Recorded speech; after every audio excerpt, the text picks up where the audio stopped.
О самых заметных событиях вторника, 2 мая, вы узнаете из материалов наших корреспондентов. В студии Сергей Михедов. Здравствуйте. Коротко о темах. Началось активное наблюдение за обстановкой на реках, когда ожидать вскрытия реки Лены и ледохода в этом году.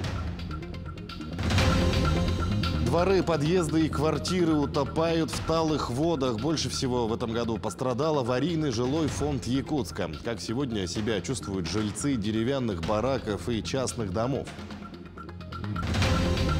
Пехота, разведка, артиллерия, танковые и инженерные войска. Во всех подразделениях в зоне спецоперации служат наши земляки. Расскажем о якутских добровольцах.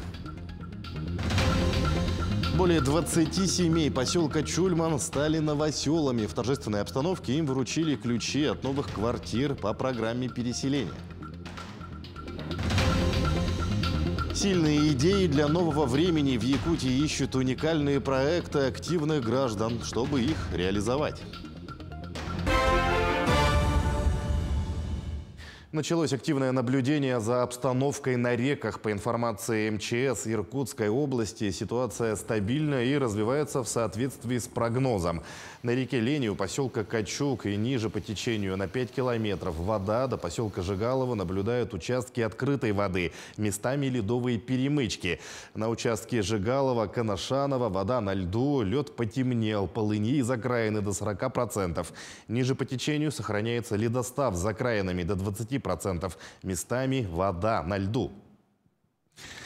Между тем, на реках Якутии сохраняется зимний режим. Об этом сообщили на брифинге гидрометеослужбы.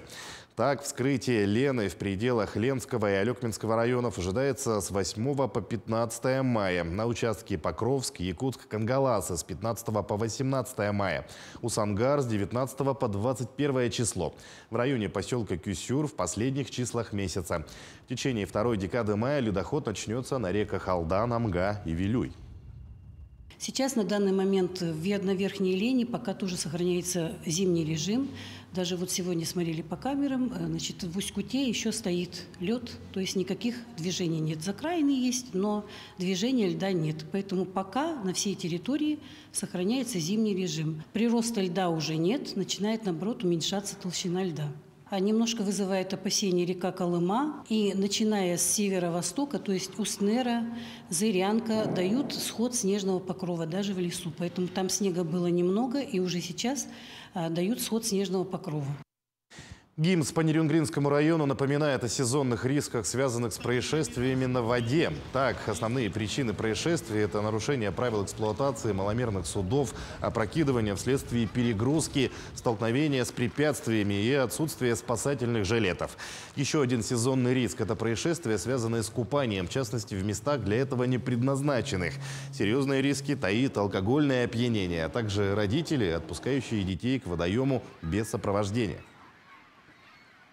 С целью обеспечения безопасности граждан на водных объектах будет проводиться комплекс мероприятий, направленных на обеспечение безопасности. К ним можно отнести профилактические мероприятия, надзорные мероприятия за эксплуатацией маломерным судом, ну и, конечно же, работа на обеспечение детской безопасности, то есть рейды, патрулирование совместно с инспекцией по делам несовершеннолетних, с комиссией по делам несовершеннолетних. Инспекция ГИМС МЧС призывает судоводителей воздержаться от выхода маломерных судов до открытия навигационного периода, соблюдать правила эксплуатации маломерных судов. Граждан призываем соблюдать правила безопасного поведения на воде. Родителям следует понимать, что нахождение детей без сопровождения взрослых недопустимо. Дворы, подъезды и квартиры утопают в талых водах. Больше всего в этом году пострадал аварийный жилой фонд, так как многие дома находятся в низине. Подробнее о том, какая сейчас обстановка в домах и о недавнем конфликте между соседями в 17-м квартале Якутска, расскажет Светлана Амосова. Самое страшное, что эти поддоны просто плавают на воде. На первом этаже никто не живет. Жильцы свои квартиры бросили. Вот так вот наступаешь на поддон, столько воды. Уровень воды в аварийном доме по улице Пионерская местами выше колена. Хоть как-то передвигаться по подъезду помогают лишь такие шаткие сооружения. Удержаться на этих плотах довольно сложно. И если неправильно ступить, можно получить серьезные травмы. Так и случилось с Вероникой Батуевской. Я недавно упала 24 числа. Хорошо был рядом со мной сын.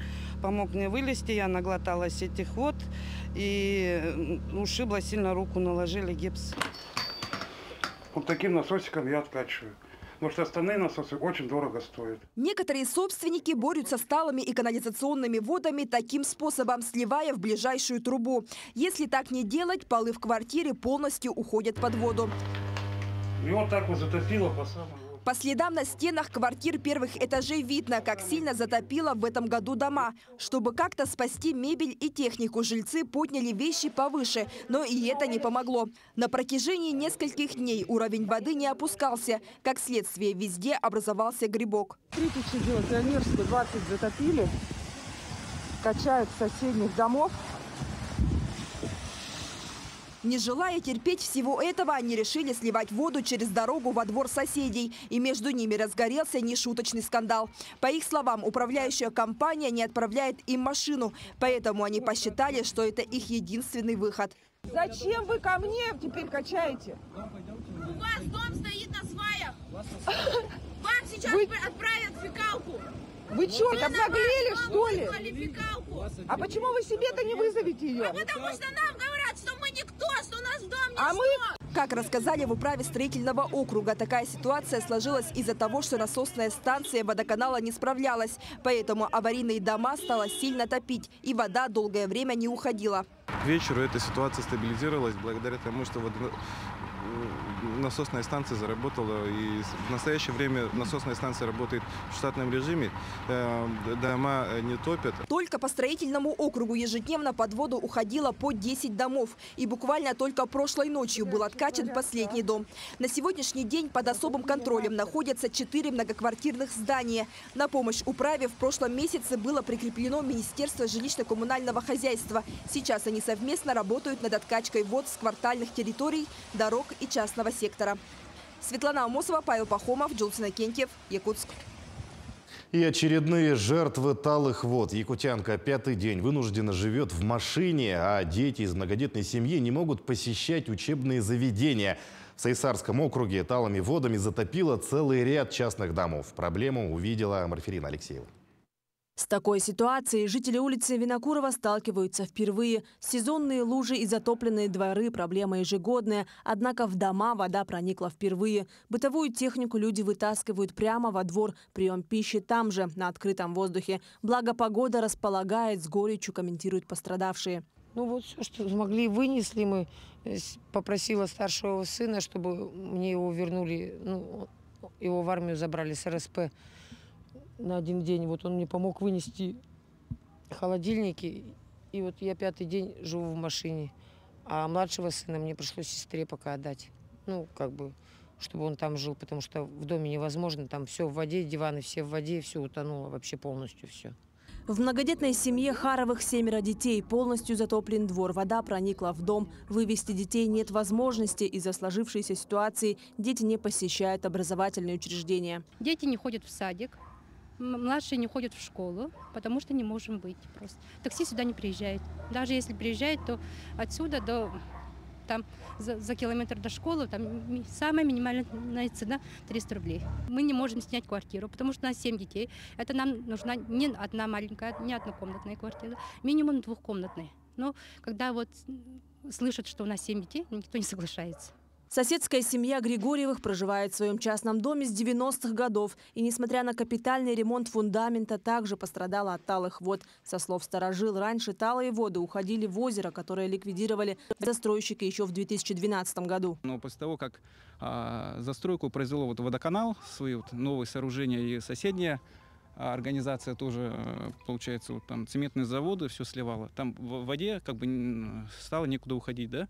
И вот она здесь местами стала у нас проступать. Хотя даже в свое время когда-то нам давали замечания, как жителям частного сектора, что здесь нельзя строить рядом туалеты, да, так как у нас водоохранная зона здесь, да. Вот у нас здесь, допустим, застройщик СТ строится, да, непосредственно тоже влияет на выдав грунта, да, талых вод. На соседнем участке компании СТ строятся многоквартирные дома. Разрешение на строительство застройщик получил еще в 2018 году. Участок расположен примерно на 1,5–2 метра выше частного сектора. Со слов специалистов, все зимние осадки были своевременно вывезены. Нами был проведен определенный объем работ, вывезено с территории строительного участка порядка 300 кубических метров снега. Это работы были проведены в марте-апреле месяце. Последний автомобиль мы вывозили 24 апреля. Так что речи быть не может о том, что мы топим. Мы, наоборот, отсюда весь снег почти вывезли. В плане строительства у нас работ будет установлена с северной стороны участка подпорная стенка, которая будет предотвращать, наоборот, поступление с данного строительного участка талой воды, снеговой воды, дождевой воды на соседние, наоборот, участки. Наоборот, мы благоустраиваем здесь. А специалисты Сайсарской управы подключили дополнительные силы для откачки талых вод. Но даже этого мало. Работники дежурят сменами, но вода поступает, а число заявок только растет. У нас не хватает буквально ни рук, ни техники, ни вообще времени физически не хватает. Получили дополнительные эти приспособления. Также нам помогает Министерство экологии, которые нам поручили помогать. Специалисты управы пробуют новый метод откачки воды, который заключается в монтаже переносного лотка. Сегодня эксперимент проводится по адресу Бекетова. Если метод покажет свою эффективность, его планируют применить и по улице Винокурова. Марфелина Алексеева, Григорий Охлопков, Якутск.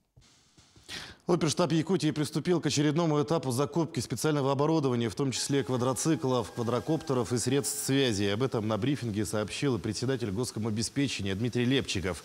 Дополнительные технические средства, оснащение, обмундирование и экипировка для наших бойцов приобретаются по согласованию с Единым координационным центром республики с учетом реальных потребностей вооруженных сил, добавил он. Лепчиков отметил, что по итогам встреч с военным командованием идет корректировка механизма передачи товарно-материальных ценностей в зону спецопераций. Пехота, разведка, артиллерия, танковые и инженерные войска. Во всех подразделениях в зоне специальной военной операции служат наши земляки. Многие из них отправились на передовую, не дожидаясь повесток. О добровольцах из Якутии расскажет Александр Хавренко. Якутск, Жиганск, Ленск, Мюрба, Намцы и многие другие города и улусы. Вся география Якутии представлена в частях, расположенных в Донецкой и Луганской народных республиках. Многие воины отправились на линию соприкосновения, не дожидаясь повесток, просто потому что, по их мнению, так было нужно. Получается, это был обдуманный шаг, так как забирали ребят наших, друзей. И пошел в первой партии добровольцем. Попал в войска специального назначения также с друзьями. Это был обдуманный шаг с нашей стороны. В такой момент у нашего поколения нет других выходов. Надо все вместе оказать помощь, так как подрастают наши дети, наше следующее поколение, чтобы они знали, что такое национализм, вообще что такое нацизм. У многих из тех, кто пошел на спецоперацию добровольцами, за плечами армейский и боевой опыт. Таких ребят всегда видно, и командование направляет их на самые ответственные позиции. Хабаровский. Там был распределительный пункт, и попутно отбирали спецназ. Я был не один, со мной был тоже родственник мой, близкий мой родственник, это родной брат моей жены. И перед тем, как пройти этот отбор, так как я служил в свое время в ВДВ, я просто одел берет. И ребята, они сами к нам подошли, и мы попали в спецназ. Представители старшего поколения тоже не остаются в стороне.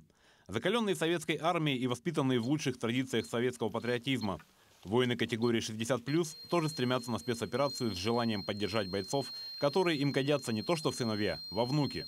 Старшина советской армии, гвардии. По истечении 42 лет попал снова в родную российскую армию. Отправляя сыновей, братьев, надо какая-то поддержка взрослого человека, старшего. С таким убеждением приехал, чтобы поддержать морально, психологически. Эти люди, как и многие другие, находящиеся на передовой, просто не смогли остаться дома, зная, что где-то кому-то нужна помощь, что в окопах и блиндажах находятся их родственники, друзья и земляки. Александр Хавренко, Петр Шестаков, Донецкая Народная Республика. С момента старта программы поддержки рабочих стажировок для молодых специалистов ей воспользовались более 360 стажеров и наставников. Напомним, программу внедрили по поручению главы Якутии Айсена Николаева.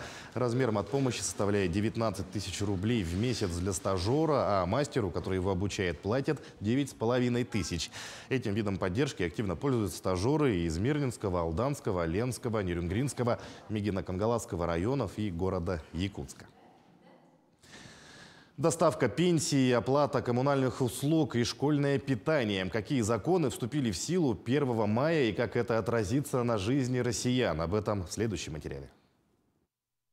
С 1 мая этого года в силу вступило сразу несколько законов. С 1 мая, согласно вступающему в силу закону, выдавать пенсии наличными на дому или в кассе будет только Почта России. Напомню, что прежде этим занимались как Почта России, так и иные организации. Они менялись в зависимости от региона. При этом у небольших организаций возникали проблемы с этой работой. Чтобы привезти пенсию в отдаленные деревни и села, например, в период паводка, нужно было арендовать специальную технику, на что у небольших компаний просто не было денег. Теперь, кроме почты, никакие компании выдавать пенсии наличными не будут. Переход на новые правила произведут в автоматическом режиме. Писать заявление для этого не нужно. Безналом выплаты по-прежнему будут доставлять через банки. Членам летных экипажей самолетов гражданской авиации и работникам угольной промышленности пересчитают ежемесячную надбавку к пенсии. Она им положена в связи с вредными, опасными, напряженными и тяжелыми условиями труда. Согласно действующему законодательству, размер выплат корректируют 4 раза в год – 1 февраля, 1 мая, 1 августа и 1 ноября. Право на доплату к пенсии имеют члены летных экипажей воздушных судов гражданской авиации, у которых есть необходимая выслуга лет. Для мужчин это 25 лет, а для женщин не менее 20 лет. Этот срок может быть снижен на 5 лет, если сотрудник ушел с должности по состоянию здоровья. Также право на доплату имеют и некоторые категории работников угольной промышленности. Это в том числе бывшие шахтеры и работники горно-спасательных частей. Исполнитель услуг питания школьников должен будет согласовывать с заказчиком меню для каждой возрастной группы детей. Такое постановление правительства вступает в силу с 1 мая. Отдельно предписано согласовывать диетическое питание, если оно требуется для кого-то из учеников. Также Кабмин запретил исключать из меню горячее питание. Еще одно требование – исполнитель обязан ежедневно отбирать и хранить суточную пробу из каждой партии приготовленной еды. Банк России снизит комиссии для компаний, предоставляющих жилищно-коммунальные услуги и принимающих платежи через систему быстрых платежей. Для таких организаций размер комиссии снизят с 0,4% до 0,2% от суммы платежа, но не более 10 рублей. Как пояснили в Банке России, эта мера сделает прием оплаты через систему быстрых платежей более выгодным. Юрий Осипов, Якутия 24. Идем далее. 24 семьи поселка Чульман стали новоселами. В торжественной обстановке им вручили ключи от новых квартир по программе переселения из аварийного жилья. За время действия этой программы более 1000 семей Чульмана должны улучшить свои жилищные условия. Кто-то переедет в новые дома, кому-то подберут на вторичном рынке. Продолжит Тамара Игнатьева. Подрядчиком строительства нового 4-этажного дома стала компания «Альянс-2005», которая сдает в поселке уже 12-й дом. Сданная новостройка – это 24 двух- и трехкомнатных квартир общей площадью 1100 квадратных метров. В июле месяц, до июля месяца здесь будет полностью проведено прилегающая территория, полное благоустройство, бордюрный камень лежит, все есть, денежные средства есть, и компания гарантийные письма выдала. То есть, это практика наша, по крайней мере, у нас никогда не было проблем с застройщиками по этому вопросу. Это все будет преобразиться, будет как положено.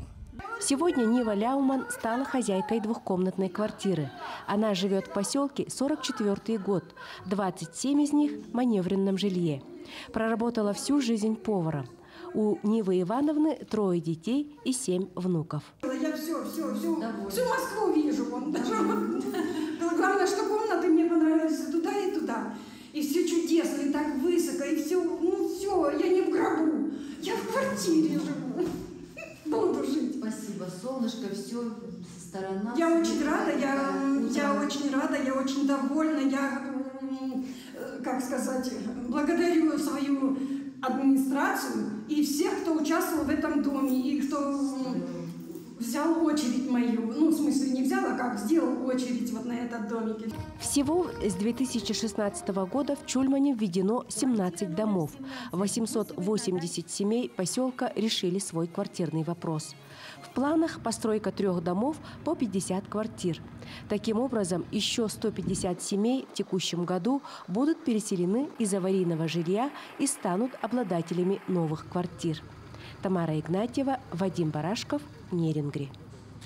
Стартовала всероссийская благотворительная акция «Красная гвоздика». Цель акции – собрать средства для оказания медицинской помощи ветеранам боевых действий. В этом году присоединились 76 регионов, в том числе и наша республика. Организатором в Якутии выступают серебряные волонтеры. До 22 июня на главных улицах республики можно увидеть волонтеров, которые раздают значки «Красная гвоздика» за пожертвования. Наши серебряные волонтеры уже по всем районам активно работают, участвуют в этой акции, они проводят уже на местах, распространяют гвоздики, собирают деньги. Средства будут направлены в помощь ветеранам Великой Отечественной войны, инвалидам, а также участникам, всем участникам боевых действий. И уйдут в приобретение протезов, слуховых протезов, приобретение подъемников, колясок, лечения, реабилитации. Сильные идеи для нового времени в Якутии проводят 3-й ежегодный форум. На данном мероприятии появляется возможность выявить и реализовать уникальные проекты активных граждан. Подробности форума в сюжете Галины Чекуровой. Форум проводится в несколько этапов. Рассмотрение инициатив и проектов с марта по май, далее очный форум в июне и реализация проектов победителей с июля по декабрь. Всего на форуме предусмотрено 6 инициатив – социальная, технологическая, кадровая, экологическая, а также направления по предпринимательству и цифровому сервису. За месяц данный конкурс брендов у нас поступило уже более 3000 заявок от всех регионов нашей страны, где победители смогут продвигать свои продукты в торговых сетях, на маркетплейсах, и также они получат поддержку от наших партнеров. Подать свою идею на форум, либо принять участие на конкурсе брендов можно на краунд-платформе idea.roskoнгресс.рф. Одним из предложенных проектов является идея открытия фудтраков с национальной едой «Сып-сап» с использованием местной продукции. Участником данного проекта является Николай Атласов. В случае реализации инициативы «Национальная кухня» станет доступной для всех. Решили пройти по пути фудтраков. Они мобильные. У нас фудтраки будут делать в технопарке Якутии. Да? Они будут проходимые. Соответственно, это те же близлежащие рядом туристические объекты, у которых нет точки общепита. А также по центру города будут фудтраки. И мы будем готовить нашу якутскую кухню, а также арктическую кухню других регионов в виде уличной еды. А в направлении «Традиционная социальная инициатива» был предложен проект инклюзивной лаборатории по народному прикладному творчеству. При помощи данной инициативы у людей с ограниченными возможностями здоровья появляется возможность получить статус самозанятых. Цель вообще проекта – показать, насколько люди, ограниченные в здоровье, могут презентовать свои определенные изделия. Может быть, это даже будут бренды Якутии на будущее. Ну и, конечно, самый главный момент, что мы людям предоставляем возможность далее оформить себя как самозанятого именно в сфере НХП. И уже далее развиваться, зарабатывать на этом деньги и презентовать свое творчество. На сегодня для участия на форуме поступило более 11 тысяч проектных решений по всем направлениям не только из Якутии, но и из других регионов страны. Стоит отметить, что организаторами было принято решение о продлении сроков подачи заявок до 21 мая. Галина Чекурова, Иван Сорокаумов, Якутск.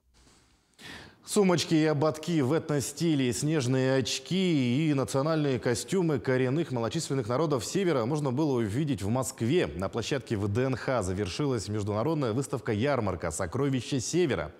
Якутию представили мастерицы, ювелиры, кузнецы и косторезы. Всего около 20 участников. О традиционной одежде и новом взгляде на вещи в материале Айсены Бурнашовой. Этот костюм именно для езды. Да, это ездовой костюм. Зимний костюм называется. Парка из шкуры оленя и росомахи, меховые варежки, к ним теплая шапка. С таким комплектом на севере точно не замерзнешь, говорит мастерица Лариса Гарулина. В любой мороз. И весной не холодно, и не жарко. Еще один обязательный атрибут – камусные штаны или по-другому меховые брюки, а дополняет образ обувь с подошвой в виде щетки, чтобы не скользило. Щетки тут собирается из 28 штук. Вот одна подошва состоит каждого одного оленя. С выделкой камусов. Обязательно это с детства идет для оленеводов и для рыбаков. Мы шьем обязательно одежду, потому что без этой одежды им будет тяжело. Изюминки в северный аутфит добавят снежные очки из фетра и бисера. Новый взгляд на традиционные вещи диктует Аксинья Сивцева. Да, у меня 3 парочки. Вот 2 долганских и вот 1 ивенкийская. В этих очках только фетр. Вот фетр. А в них что-то видно через фетр? Очень хорошо видно, все видно. Действительно, все абсолютно видно. Отлично. И смотрится классно, да? А главное, от солнца защищают. В тундре, когда снег буквально слепит глаза, это важно. Впрочем, очки оценили и москвички. Очень красиво, очень качественно, и я бы одела это, да. Сокровища Севера не просто выставка, но и конкурс на лучший костюм или аксессуар. Жюри оценивают каждую бусинку, шов и узор, особенно их значение. Вместе с якутянками за первые места борются еще 44 участника из разных уголков страны. Время идет, время меняется. И мы все равно должны чувствовать свою эпоху и оставить свое. Мы должны оставить современный костюм, но с национальными традициями. Мастера надеются завоевать первые места, но и рассказать о традициях народа. Сохранить знания для будущих поколений значит многое. Мы сохраняем традиции и передаем свои традиции из поколения в поколение. Наши предки раньше так делали. Айсана Бурнашова, Виктор Олесов, Москва. Таким наши корреспонденты увидели уходящий день. Всего доброго и оставайтесь на нашем канале.